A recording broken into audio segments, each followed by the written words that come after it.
Hey, everybody. T-Bone again. I'm back. So, the accident last year didn't take me out, by the grace of God. I'm back here to do my thing as far as riding this year coming up in 2023. For the last half of this year, I've had to look at this whole year in review, and there were some people I noticed on the road that were just dynamic in the biker community. So, with that being said, this next lady that I've been wanting to interview for a while, she is out of Texas, the state of Texas, Dallas. You know, by all places, one of my favorite cities. Shout out to Strokers. Hey, Rick, what's going on?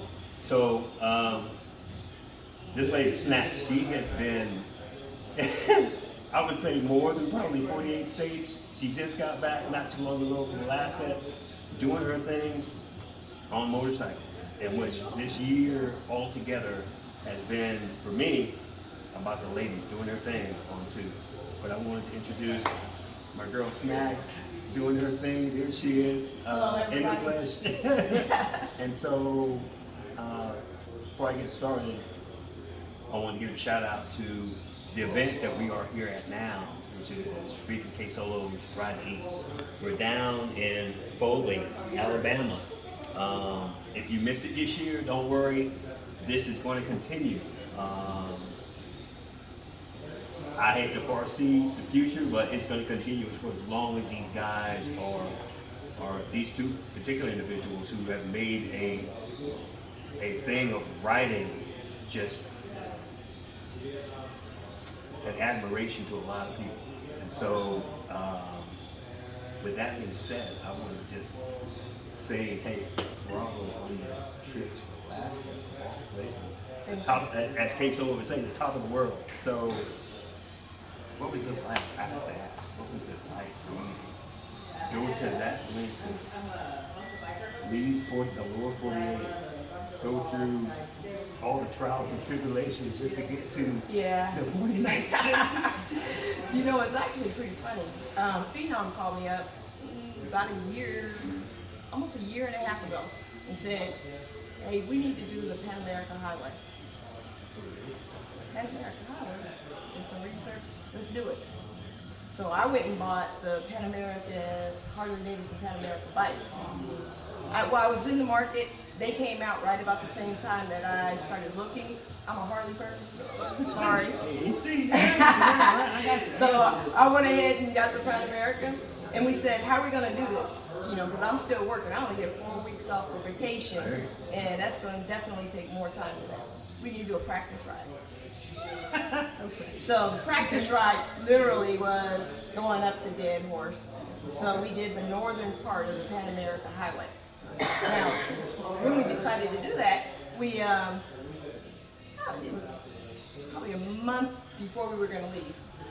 And we said, you know what, maybe we should do the ultimate coast to coast. Key West we've all done Key West before. So Key West up to Dead Horse, and she said, let's do it. Then, the night before, we said, you know what? We're going to go down and get that buoy again. There's another buoy up there, and it's the contiguous U.S. So let's go up and up. So that's how it started. So yeah, it was a good ride. It was a very good ride. It was challenging. Like every day we ride around here on these highways, 10, 40, 80, 90, we do them all. And highway to highway, you know what to expect. We went up to the contiguous northernmost Ingalls Inlet, and on our way up there, we knew we were going to have about 25 miles of gravel practice before we head up to Dead Horse. There was more than that. No gas station, so we had a few. Oh yeah. Okay. That explains Pan America. Okay. Got you. Practice, On the road, off road. practice for the big road. Right. Okay. The good thing is we were prepared. I had my Pan American. I took a couple of off-road training classes. She's already an excellent rider. Okay. She changed the tires on her police bike. All right. And they handled like champs. No traction loss. No, we had some freak out moments. Understandably, yeah. Along the ride. The first part is it started out stressful because coming out of Florida, my bike was already at 15,000 miles. I never had a chain bike, or at least not as an adult, that's doing that many miles. So I didn't realize I needed to change my chain and sprocket at about 14 to 15,000 miles. So as we left, we were stopping at almost every dealership trying to get it tightened because we couldn't find a chain or a sprocket in stock. So finally they overnighted one for us to St. Paul. And when they overnighted it, we hung out in St. Paul for 2 days waiting. Yeah. Okay. Yeah, that's see what I'm saying? That's that distance, those stories that I look forward to all the time. That it don't matter who you are, if you're out there exploring places in the United States on your motorcycle, whatever you're at, be an inspiration not only to yourself but a lot of people out there. They're seeing at the height of in these days of social media, it's easy to follow and all that. And ultimately, it's up to you to get out there and see what's going on on twos and explore and do what you do. Make the mistakes. Mistakes are going to come. The lessons. The lessons. Oh yeah.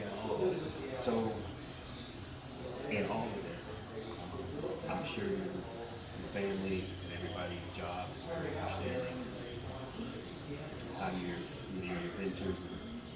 Say, hey, I'm gonna do this work, but hey, a couple of months I gotta go. I gotta do this. I gotta do that. So, in your prep, would you like to share with them how you do things? I mean, is there a regimen? Is there a certain flow of things that you go through when you're about to leave? Yeah, there actually is. So, first of all, I come up with this goofy idea, and I have to say thanks to my crew, to the WMCF Dallas, Texas. All right. They're the first people that I say, hey, I got this idea.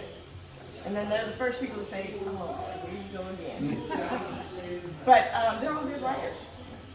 So they always give me, okay, the reality check. Okay, how long are you trying to do this right then? Have you thought of this? Have you considered this? What time of year are you doing? So they give me my first reality check. The next thing I do is I just get on Google Maps and point A to point B and see what's the shortest distance I can get there. Like, what does that look like? And how many miles?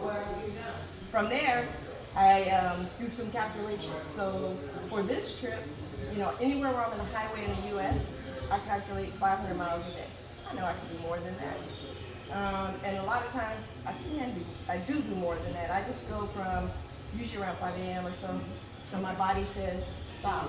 And usually it's around 5 p.m., 6 p.m. So I can have a good dinner and go. Time management. Yeah. Time management. I know for me, myself, the military kind of taught me that time management. If you don't leave at a certain time, but you're trying to get there to your destination on your bike at a certain time, yeah, you gotta manage that time. I totally get it. When I'm doing that calculation, the morning is the best time because you have less traffic. I'm energized. I'm a morning person, so I can knock those miles out real quick and feel good. And then the later it gets, the harder it is to get those miles because now you got people, traffic. Might be hungry, thirsty, heat, whatever it is. So I do 500 miles on the highway, but if I'm going somewhere I'm not sure about, I target 300 miles. So I break it up into the 500 and the 300, and then I put that in the days. So now that's how I calculate how many days I need to be on that trip and how realistic it is for me to get it done in my vacation.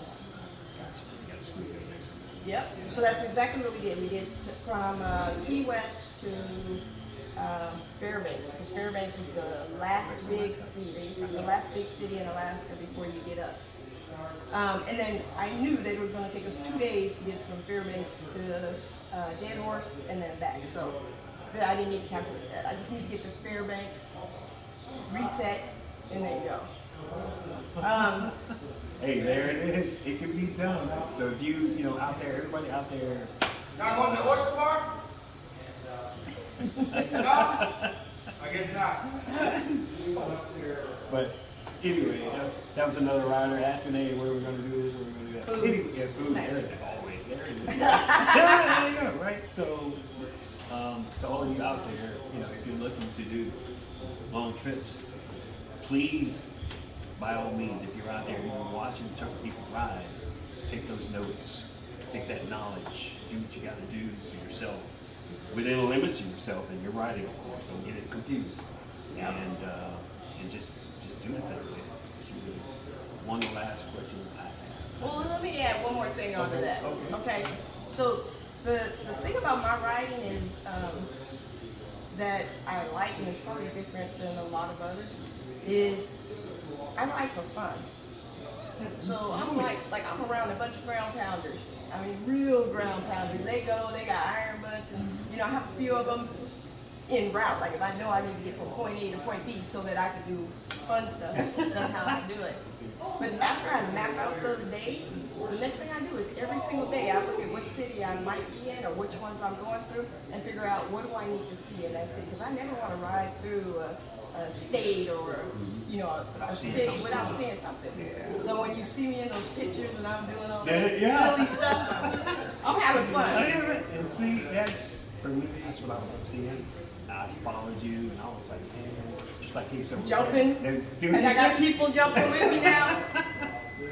And anyway, that's fun, having fun on your trips. That's what it's been all about. Seeing, me personally, I've always never really cared about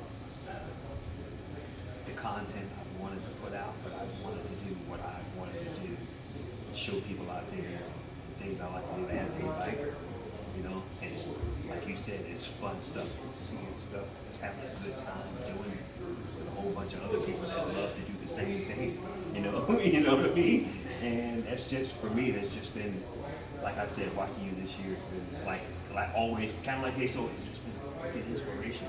And you're a woman doing the damn thing, and that's been freaking so just like, it's energizing to see it. Statistic-wise, I know when I started riding in my early years, the percentage of women that were doing their own things on twos was very low. Now, at this point in time, in 2022, the percentage of women riding is a little bit higher than men. I have to say it. It's a sad truth, but I'm sorry. Like Aretha Franklin and freaking the lady from Rhythmic said back in the 80s, sisters are doing it for themselves, standing on their own 2 feet and ain't looking back and just doing it. Yeah, just doing it. So, and I tell you what, I have to ask one last thing. I know the one first interview I did with Jason, I got to ask him the same question. He gave me his perspective.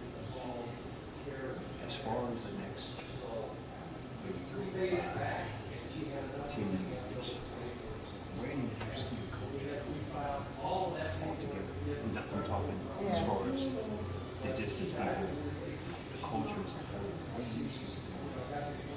Where do you see it? Futuristically, where do you see it ending up? So I like where it's at right now. I like that people are trying new things. I see that people are going to do something similar to me and get tired of running up and down the I-10s, the 20s, and so on. And they're starting to want to do more with those motorcycle trips. So I see people taking vacation, more of the camping, the tenting type stuff. The number of questions that I get from ladies, you in a tent? Like you were by yourself?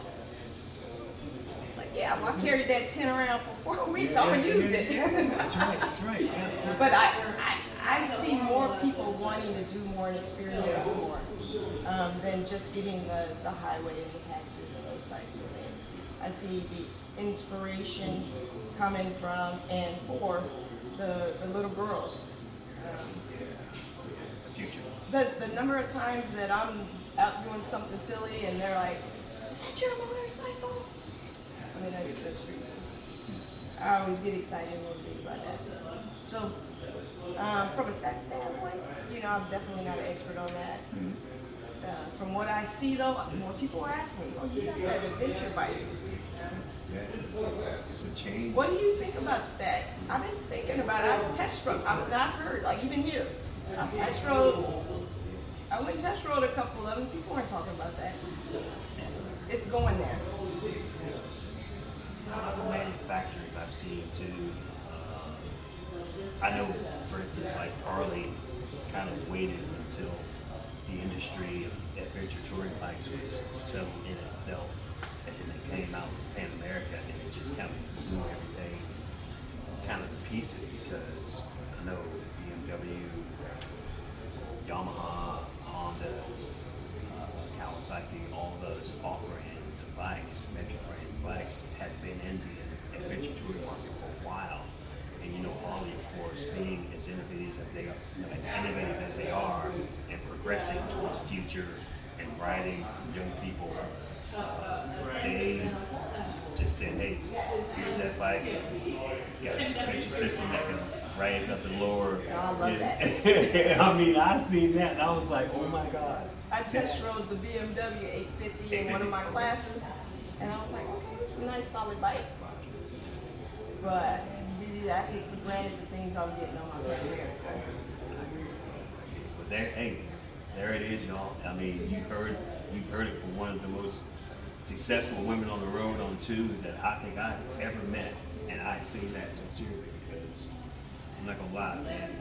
For him to, or I say for me to see you doing your thing from Alaska, and I'm not gonna lie, I have yet to go to Alaska, but I'm looking forward to it, because you always want to talk to those people who've done where you want to, done and have gone where you want to go, where you want to go to. So that's where I'm at with that. I'm so proud to say I actually had a chance to interview and talk to you, and I love it. I appreciate you so much, and I know, like you said, every lady that wants to throw their leg on a motorcycle, this is your chance to do it. Don't be scared, just do it. The amount of control that I know you would love to have is just awesome. But once you get out there and you feel that wind, and so much so that, like from past experience with me, and I know you've heard it too, when you hear kids and other people say, "Oh, you've been riding that long? You smell like outside." You know what I mean? You know what I mean? It's just like, it's a fulfilling thing, and whatever your future endeavors are after this, all I wish you is the best, and I want to continue to see you do your thing, whatever it is. I love you for it. Well, thank you, and you as well. I mean, right now, for when me, we look at everybody who's inspired, I mean, you're putting it out. I mean, you got your solo, you're sharing all your adventures, everybody else's adventures. I've had to, for me personally, and this is to everybody out there, I've had to recover from some various injuries I've had on the road, of course. For those who do ride, please be inspired that if it's to the point to where if it has scared you off of it, think about it, because there have been times where, for me, being a veteran, and I tell my fiance this all the time, working out and riding, that's my release. That's what I enjoy. It keeps me happy. It keeps me from being downright obnoxious sometimes.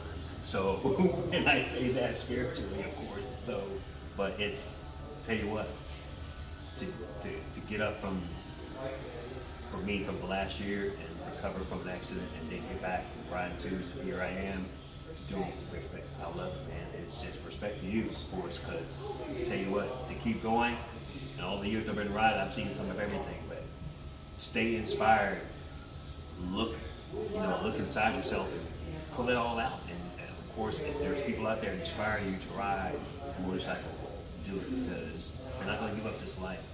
This is what we've chosen to do. It brings us joy, and I can't say enough for you to do your thing. I'm so blessed to be in your presence. If you're That's doing your funny. thing. It's like I said, it's the same way. I'm blessed. So I appreciate you guys tuning in. I appreciate you. But hey, like I said, if you get a chance, you love this video and this interview with the girl Snacks, please like and subscribe.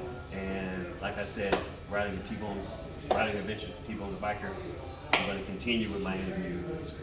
Look for the future interviews from all the people I know that inspired me to continue to ride, stay up on tubes, do what I do what I love to do. But if you get a chance, like I said, stay inspired. Love you guys. Come holler at me. I see you guys on the road. But don't stop doing what you love to do. When in doubt, buy the damn bike. This is T-Bone. I'm out. Love you guys.